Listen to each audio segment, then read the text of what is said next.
So Springboks are definitely my favourites to win the Rugby Championship again this year, with the All Blacks being their biggest threat. And while we're all talking about that game at Eden Park, or the Springboks versus the All Blacks in New Zealand, 2 tests, I do think All Blacks need to overcome Argentina in Argentina first. This is going to be a bit of a preview. I'll still do a preview closer to the time, but I thought I'd get in early, get in a few thoughts. This is just me kind of talking out loud, thinking a little bit out loud. So I'd love for you guys to join in on the chat. What are your expectations for the Rugby Championship this year? I think this year's Rugby Championship is going to be the most competitive it's ever been. You've got, obviously, everyone knows what the Springboks are going to bring, experience, that kind of been there, done that.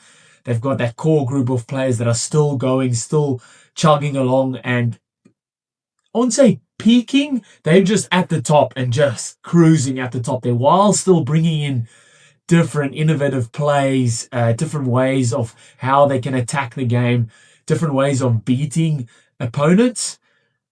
So you've got that from the Springboks. Then you've got All Blacks under Razor with a second year in charge, a couple of new players in, and still kind of finding their feet on how Razor wants to play. Yes, we have noticed the bigger bodies or bigger athletes, bigger guys involved, and that's kind of how rugby's working towards that, or it has been for the longest time now. Bigger athletes that are mobile, that have that X factor as well. They've got a bit of everything, and that's regardless of what position you are. The bigger, the faster, the stronger you are, the better you're likely to perform on the field. Then you've got Argentina, have been on the rise for the past 3 or 4 years. Fantastic. Beat New Zealand last year. Have beat the Springboks as well. Beat Wallabies. So every year I feel like getting better and better in the Rugby Championship. And then you've got the Wallabies, who under Joe Schmidt the past 2 years we have noticed a bit of a resurgence.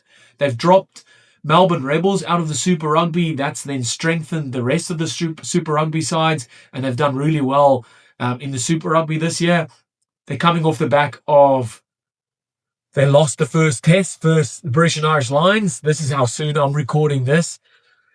So there has definitely been a change and an upward trajectory for the Wallabies. So I think this year's Rugby Championship is going to be the most competitive it's been in a very, very long time.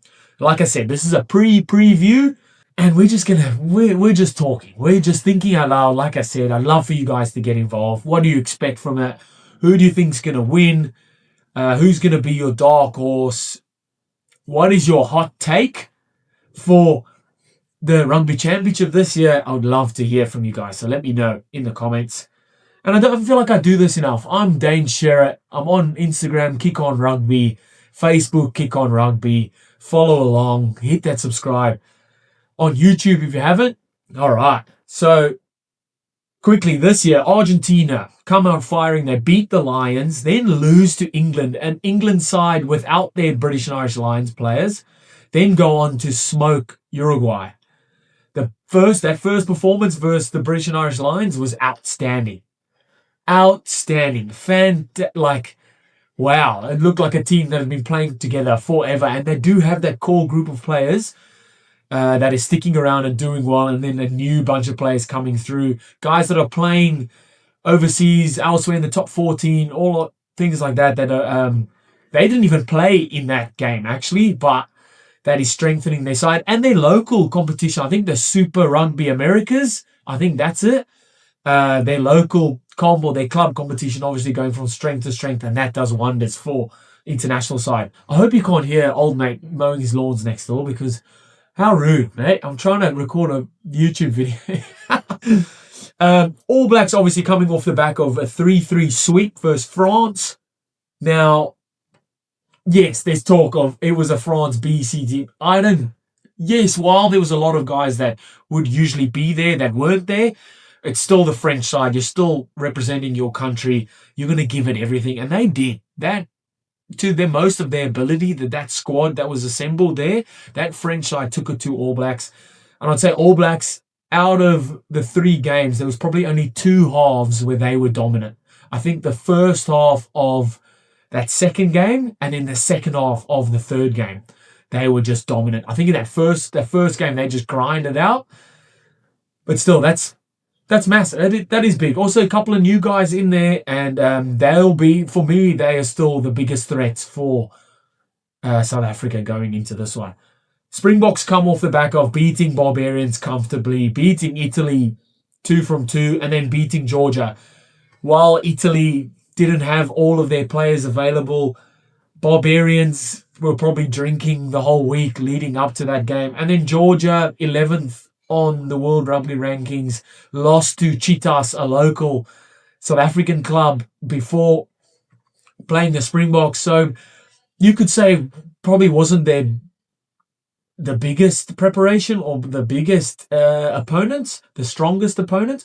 But that allowed South Africa then to reshuffle their players. Rassie used 46 different players throughout those 4 games.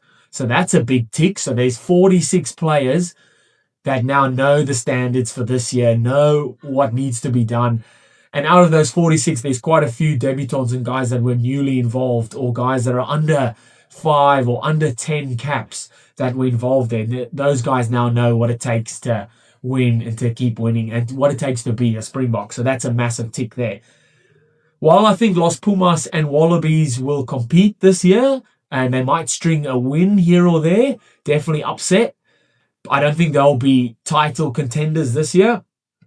But I feel like the tone will be set from those first games. So out of the first round, right, you've got the Springboks versus Wallabies in South Africa, and you've got Argentina versus New Zealand in Argentina. Springboks have got the best round first up. You've got the Wallabies that, off the back of, I don't know how this is going to play out against the Lions, off the back of Joe Schmidt. I think he finishes his tenure as coach for the Wallabies after the British and Irish Lions, so you'll have a new coach coming in, or he might still stick around and Les Kiss will join and they kind of co-coach.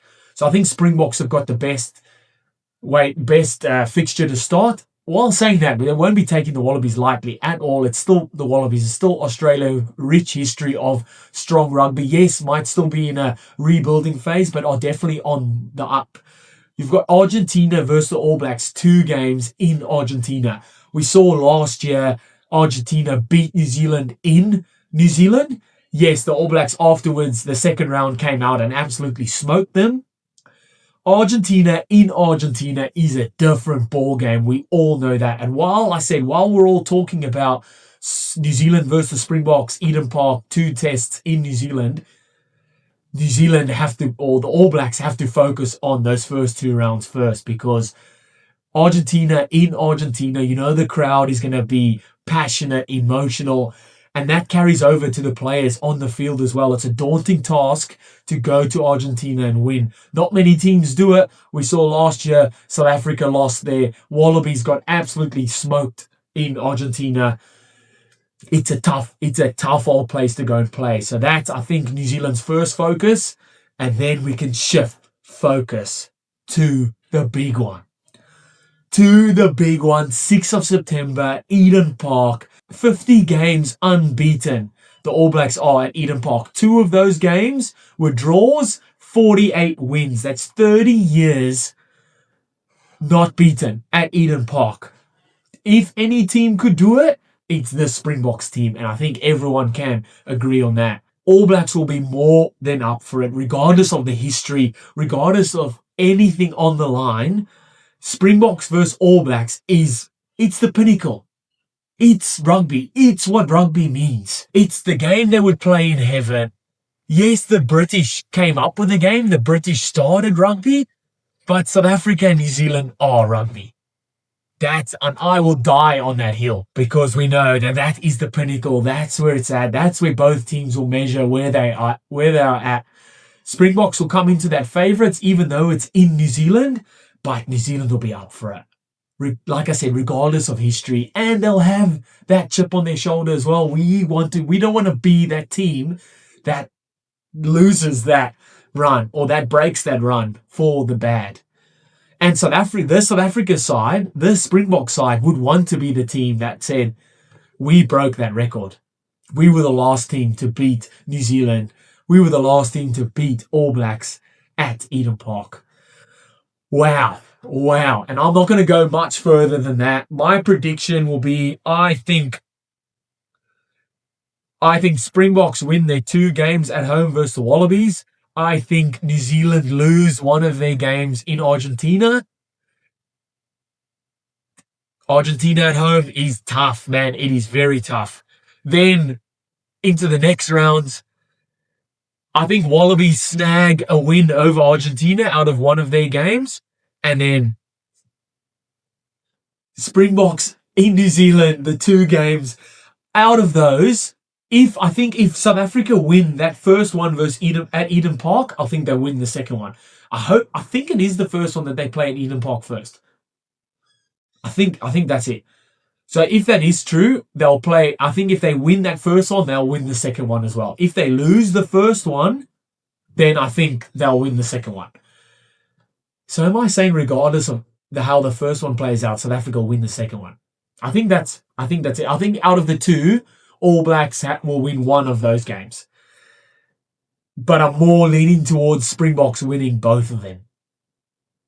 And you all know I love the All Blacks, but Springboks at the moment, while I was very critical on them and their games versus Georgia and versus Italy, man, they're strong. They're very, very strong. And there's a squad that's in that cycle of those guys have been together for a very long time. We're going back to 2015. Most of those guys was like Damien de Allender, Andre Pollard, Jesse Creel. All of those guys were there. Those guys were there when they lost against Japan.